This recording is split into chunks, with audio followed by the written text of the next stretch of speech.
आप लोगों की तरफ कि आप जिस तरह, आप जैसे बहुत सारे इंस्टीट्यूशंस इस तरह के हैं जो प्रॉपर फाइनेंशियल एडवाइजरी का रोल अदा करते हैं, आप ए टू ज़ी गाइड कर रहे होते हैं, आप लोग कहाँ पे फिट बैठते हैं, और आप में और एक ब्रोकरेज हाउस में क्या डिफरेंस है? अच्छा, ब्रोकरेज हाउस की जो सर्विसेज हैं वो आपको एग्जीक्यूशन सर्विसेज देंगे। ठीक हो गया। ठीक है, हम आपको एडवाइस करते हैं, प्लानिंग फेज में बेसिकली।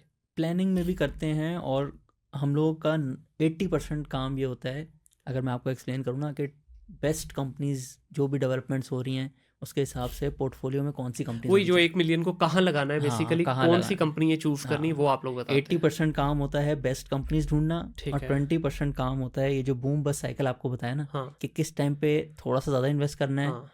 किस टाइम पे जो है अब जो है बेहतर है कि प्राइस बहुत ज़्यादा बढ़ गई है। ठीक है। और ये कोई महीनों के लेवल पे नहीं होता, हम्म। ये मीडियम टर्म में होता है। बिल्कुल दो दो सही है। तीन तीन साल बाद कहते हैं अब स्टॉक मार्केट काफ़ी ज़्यादा बढ़ गई है, ठीक है। और इसको हम एक्सप्लेन करने के लिए यूज़ करते हैं concept of best investments. Hmm. Concept of best investment है कि आपने अंदाज़ा लगाना है कि कौन सी कंपनी या कौन सी एसेट क्लास मुझे अगले 2-3 साल में सबसे ज़्यादा प्रॉफिट देगी। बिल्कुल ठीक है। तो जब स्टॉक सस्ते होते हैं हम्म। तो कॉन्सेप्ट ऑफ बेस्ट इन्वेस्टमेंट कहता है कि आप 40-50% यहाँ पे चले जाएं। अभी जिस तरह मैं अगर नाम लेना चाहूँ यहाँ पे, तो मारी, आई थिंक सो, माड़ी या मारी करके एक था, उसका पिछले दिनों बड़ी बस क्रिएट हुई हुई थी, वो काफ़ी दोस्तों ने मुझे बोला भी कि यार अगर आपने लगाने तो इसमें लगाओ। मैं यार मुझे तो एबीसी भी नहीं पता मैं तो अभी तक वो 40 लाख का कम नहीं भूला, आप दोबारा लगाने की बात कर रहे हो तो अभी वो, बल्कि दोस्त ने मुझे स्क्रीनशॉट कुछ दिन पहले भेजा, कहता देखो डबल हो गया। तो लिटरली वो 2-3 महीने के अंदर ही डबल हुआ है। ठीक है। तो ये जो सारी चीज़ें आप बता रहे होते हैं साथ साथ, आपका जो रोल है, क्या है वो वन टाइम है, या आप भी एक लॉन्ग लॉन्ग टर्म पार्टनर की तरफ साथ में चल रहे होते हैं? हम लोग की मेन 2 सर्विसेज हैं। एक हम्म। है एडवाइजरी सर्विसेज, ठीक तो है। उसमें हम लोग पूरा पोर्टफोलियो कंटिन्यूस बेसिस पे लेके चल रहे होते हैं। सही है। कोई भी चेंज हो उसमें या कोई डेवलपमेंट हो, हम लोग सबके साथ कम्युनिकेट भी करते हैं। ठीक है। मंथली हम लोगों की कॉल भी होती है, हम्म। वो काफ़ी लंबी चलती है, तीन ठीक चार है। घंटे की। तो हर कोई जो है जब तक सवाल ख़त्म नहीं होते ना, वो हाँ। कॉल चलती रहती है। सही है। तो एक तरह से आपको कंटिन्यूस गाइडेंस मिल रही होती ठीक है। है। सो ये हमारी एडवाइजरी सर्विसेज हैं। हम्म।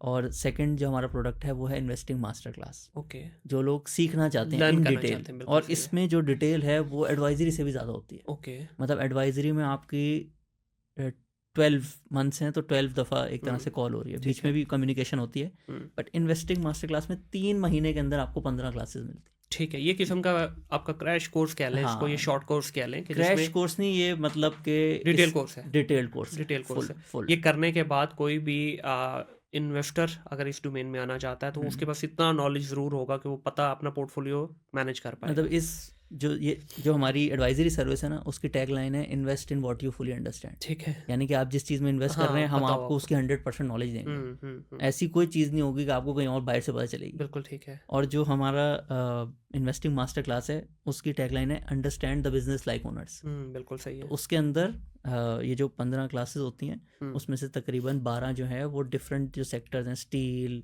ऑयल एंड गैस एक्सप्लोरेशन, जैसे आपने मारी पेट्रोलियम की बात जी। की, तो उनके सारों के बिजनेसेस हम आपको ओनर्स की तरह एक्सप्लेन करते हैं कि कौन सी गवर्नमेंट पॉलिसी उस पर अप्लाई होती है, ठीक है। क्या चीज़ इसके प्रॉफिट को ऊपर लेके जा सकती हम्म। है, क्या चीज़ फ्यूचर में हो गई तो ये कंपनी बिल्कुल चेंज हो जाएगी। बिल्कुल क्योंकि सही है। बहुत ज़्यादा लोग करते हैं कि पिछले 20 साल में अच्छा रिटर्न है तो अगले 20 साल में भी अच्छा होगा, हाँ। लेकिन ऐसे ऐसे कभी कभी चेंज आते हैं कि वो बिल्कुल ही ज़ीरो हो जाती हैं सारी इसका चीज़ें। एग्जांपल, ये मेरा 40 लाख उधर ही तो डूबा हाँ, हुआ है ना। ठीक है, ज़ाहिर है जब हमने रिसर्च उस वक्त करके लिया हाँ, था, और हमारे साथ फाइनेंशियल एडवाइज़र भी था बाय द वे उस अच्छा। वक्त। हाँ। मुझे अभी ब्रोकरेज हाउस का नाम भूल गया, बड़ा ब्रोकरेज हाउस था लाहौर का। हम्म, तो अब उन्होंने उस वक्त पूरी रिसर्च करके हमने सारा इन्वेस्ट किया, और कुछ अर्से तक अच्छा चला भी वो।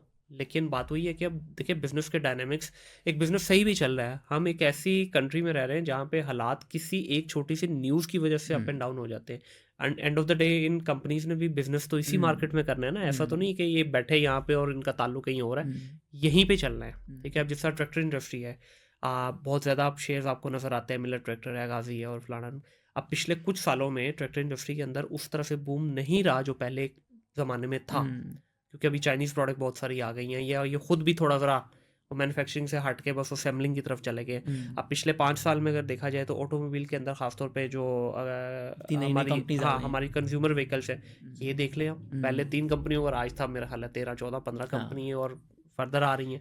ऑटो अब सेक्टर भी बड़ा एक मतलब कि ऐसा सेक्टर है, जैसे कि आप समझें फ्रीलांसिंग इंडस्ट्री है। हाँ, ऐसे ही है। फ्रीलांसिंग इंडस्ट्री इसलिए है कि जो इसका प्लांट है ना, इतना महंगा नहीं होता। हम्म।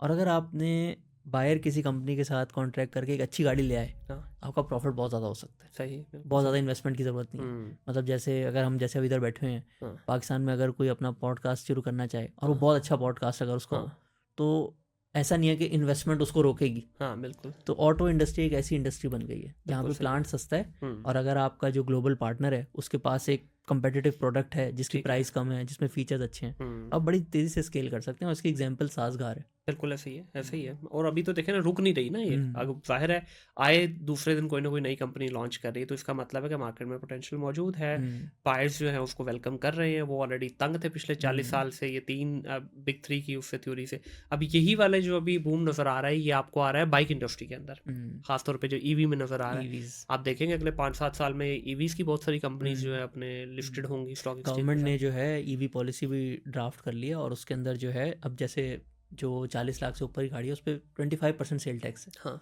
लेकिन ईवीज पे 1% है। तो आप बिल्कुल सोचें वो ऐसे 25% का फ़र्क तो वहीं आ गया। 24 का आपको मिल गया वो हाँ, बेनिफिट ही आपका तो अब फ्यूचर में जिस ग्लोबल कंपनी के पास ईवी पोर्टफोलियो अच्छा होगा, वो नेक्स्ट अमेजिंग कंपनी हो सकती है स्टॉक मार्केट बिल्कुल में। ऐसे ही है बिल्कुल ऐसे ही है अच्छा सर इसमें मुझे ये बताइएगा कि आप अपना ज़ाती तौर पे क्योंकि लोगों का सवाल ये होगा कि भाई मैंने आपसे सारा ज्ञान तो ले लिया पूछ तो लिया आपकी अपनी कितनी ज़ाती इन्वेस्टमेंट आपने कितनी की है अगर कोई बॉल पार्क फिगर ही बताना चाहे ये एग्जैक्ट तो इन्वेस्ट हर बंदा डरता है रहा यहाँ हाँ, नहीं नहीं, पे अच्छी मतलब अगर मैं परसेंटेज ऑफ सेविंग्स के हिसाब से बताऊं, हाँ तो मैं तो क्लोज टू 100% ही रहता हूँ, क्योंकि मुझे इस चीज़ की कन्विक्शन होती है कि अगर कोई चीज़ चेंज होगी बहुत ज़्यादा तो मैं उसको लिक्विडेट भी कर सकता हूँ, वो ऐसा प्रॉब्लम नहीं है। ठीक है तो अब शुरू में भी मैंने अपनी ऑलमोस्ट सारी सेविंग्स जो मिली थी फैमिली से वो भी इन्वेस्ट की, ठीक और है अभी भी हम लोग जो है जैसे कंपनी से भी अगर कोई प्रॉफिट आता है तो ज़्यादातर उसको फिर हम लोग रफली स्टॉक कितना मार्केट। पोर्टफोलियो है इस वक्त आपका नंबर देना थोड़ा मुश्किल हो जाएगा, बट काफ़ी चले अब ज़्यादा ये बता अच्छी दीजिए कि सब्सटेंशियल इन्वेस्टमेंट। ठीक है और इसका कितनी ऑलमोस्ट कंपनीज में आपने डिवाइड किया हुआ अपना पोर्टफोलियो अच्छा, हम लोग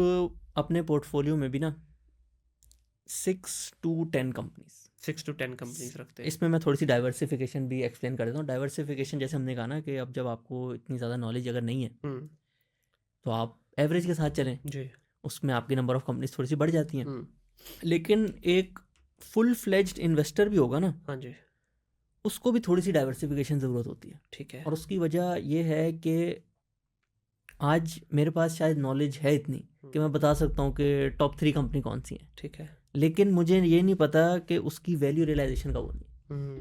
मैं ये नहीं बता सकता कि इस कंपनी में जो है लोग पहले ज़्यादा इंटरेस्टेड हो जाएंगे। ठीक है मतलब कि 10 साल में कौन सबसे ज़्यादा प्रॉफिट बनाएगा शायद बताना आसान हो, 5 कंपनी आप बिल्कुल सही आइडेंटिफाई कर सकते हैं, लेकिन आपने जो वॉलेटिलिटी है उसके हिसाब से भी थोड़ा सा चलना है।